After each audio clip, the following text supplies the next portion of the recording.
Many years ago, Mable Rice Ray Ives lived in Baltimore.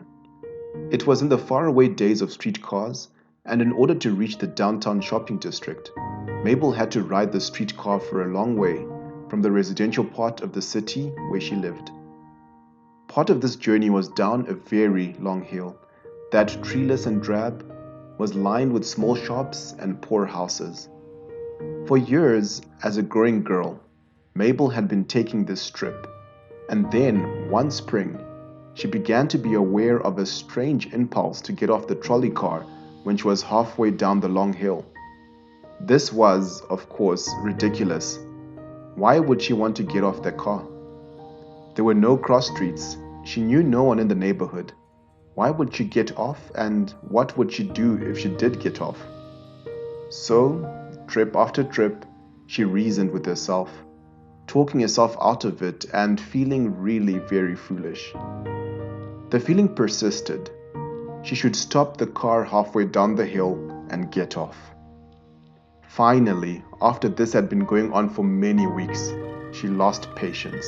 All right, she would stop the car and get off.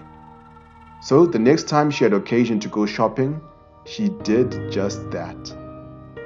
And as she stood on the curb, watching the trolley car slide down the rest of the hill, out of sight, she felt very foolish.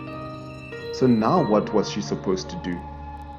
She turned from the curb and found herself facing a small shop that sold newspapers and magazines and stationery with maybe penny candy.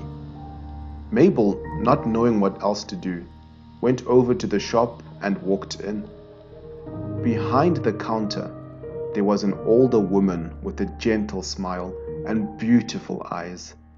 She asked Mable if she might help her.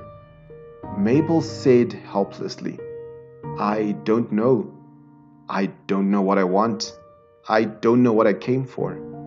And then she found herself telling the woman all about the curious experience she'd had for so long as she came down the hill on a trolley car. When Mable had finished, the woman smiled. "I can tell you what you came for," she said. "Come into my sitting room with me. I'll tell you the whole wonderful story."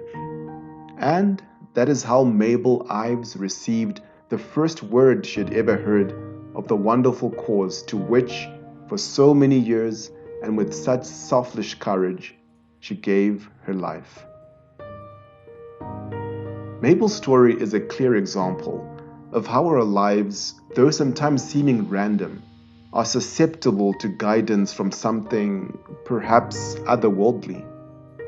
Whether one may call it destiny, or divine guidance, or predestination, when we are receptive to such promptings, we potentially set ourselves up for an adventure that may change our lives forever. On the other side of the coin, we may be those instruments that could change someone's life forever, unwitting agents of destiny. Through the simple act of a loving and open conversation, we may be the vessels of inspiration, enlightenment, and hope that others have been searching for a lifetime. Let us therefore live our lives in such a manner that is mindful of the power our words have. Let us share with those around us words of encouragement, truth, and peace. Let us share our testimony of the good things we've discovered in our lives that could transform others. Let us be courageous. Let us be ready to engage. Let us be agents of destiny.